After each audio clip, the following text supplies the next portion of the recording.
orange juice is 25p. It's What's 6. the change? Victoria Benson is a single mother of 4 school-aged children. Each time one is sent home from school to isolate because of COVID, she needs to look after them and help them work.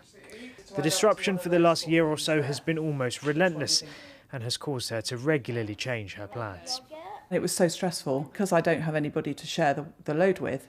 I was doing it all alone, so it was exhausting and it was relentless. And so I was really, really pleased when they went back, and they were really pleased. They really missed their friends. They wanted to get back to school.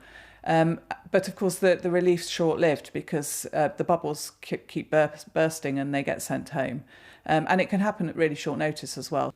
In recent weeks, the number of children out of school because of COVID has been on the rise. On June the 10th, 90,000 pupils did not attend state schools in England because of COVID-related reasons. That number more than doubled the following week to close to 250,000.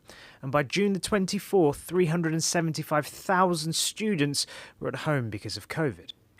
Today, the Education Secretary said this wasn't acceptable and said he wants to see the end of the bubble system. What I want to see is these restrictions, including bubbles, removed as quickly as possible, along with wider restrictions in society. We expect to be able to confirm plans to lift restrictions and bubbles as part of step 4. But that won't happen until July 19th at the earliest, at which point many schools around the country will be closing for the summer. The reality is that the bubbles are being scrapped on the very day that term ends, and it will make no difference to the majority of schools across the country who just won't be there. We need that bubble system to be scrapped now to give these 3 weeks back to children.